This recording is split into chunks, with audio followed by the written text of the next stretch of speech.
If you watch a lot of TV, then you probably know my guest already, because even before he became Information and Broadcasting Minister, Ravi Shankar Prasad was a regular on talk shows and on news channels. But what you probably don't know about him is that he's the son of one of the founders of the Jansangh, that he more or less grew up on the laps of Advani and Vajpayee, that before he became a minister, he was a distinguished lawyer, he was Advani's lawyer, and as a lawyer, he's the man who pursued Lalu Yadav through the fodder scam.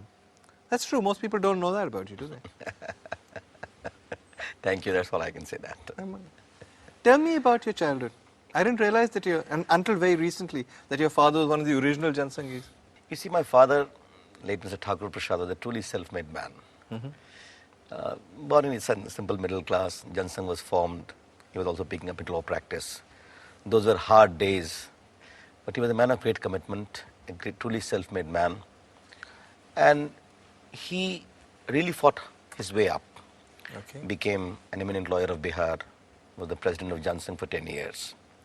Therefore, I would say the political context of the Jansangh was quite evident in the family. Therefore, I could get to see some of the eminent leaders even as a childhood. So did you grow up in this very political household? Yes, I would say that, but my father was very strict about one thing, that no compromise on studies. You must do well as a student also. But then in college itself, the JP movement came, which drew me in the movement. But you were apparently also, I read in the research, a very good student, sort of first class first type of guy. Not first class first, but yes, matric, BA, MA, I'm a first class. You're a first class. You were apparently a very, very good student. That yes, just okay, that's all I can say. No, tell the truth. Were you okay or were you good? Well, I passed my BA and MA in first class, that's all I can tell you. You were good. Matriculation. So you were a good student. You can say that. It's too late to be embarrassed about this. This is all ancient history. Now you can tell the truth. So then what happens? Then the JP movement comes. JP movement comes while I was almost in the undergraduate itself. Okay. Yes, I just done my inter after matriculation. That was a great experience working with JP, truly an outstanding man. And we were in the Students' Union. You'll be surprised to know, Mr. Lalu Prasad was the president of the Patna Students' Union. Sushil Modi, the present leader of opposition, was the general secretary, and I was the assistant general secretary. Really? Yeah. So you've known Lalu since then? Yes. Therefore, at times I called him Adhyakji. This is what he was. Was he the same even then? Yes. There is not much of a change in him, though he has grown in stature. I wish He still has that same hairstyle? Yes, he had that. And the hair on his ears and all of that? Not that much. Okay. He was a much simple person then, that's all I can tell you that. And he still had this very clever way of playing the buffoon when it suited him, but being very shrewd at the same time? Well, I will certainly not call him a buffoon. No, he plays the buffoon. He's Yeah. far from a buffoon, but he knows when to play he's that. a very shrewd man. And the kind of public support which he got, I always believed, he had the potential and the opportunity to really change Bihar. That has been completely squandered away. Perhaps development is not a part of his agenda at all. No, I think power is part of his agenda and he succeeded in that. All right. Now, from all accounts, you rose to be a very successful and highly regarded lawyer in Bihar. You can call me moderately successful, yes, that's all I can tell you that. And then you became Advani's lawyer. Yes, when he was arrested in the Rath Yatra, and then he was detained. So you may know, Veer, that if you are detained, you are entitled for legal access.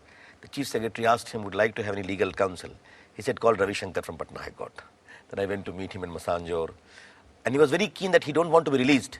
He only want to go to vote against VP Singh government when the no confidence comes about. And that's the order we got from him, from the High Court of Patna. This is now what, 1990 we talk about? 91, I suppose. 90.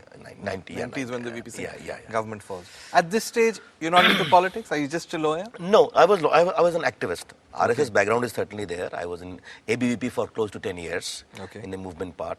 Then political activism has started. Public and political activism would always remain a part of my being. Because I very honestly feel, Veer, that Indian democracy is now more than 50 years old. After the disaster of emergency, there shall be no emergency imposed in India. There shall be no military coup in India. India shall be governed by democracy, political parties, political process.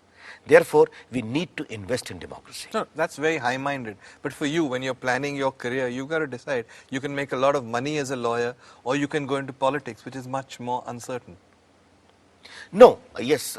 As far as commitment for public activism is there. So that was always, always took precedence? That was always there. But I was also very keen that I must do professionally very well. And therefore, I was a very hard-working lawyer. and it was a good blend of the two.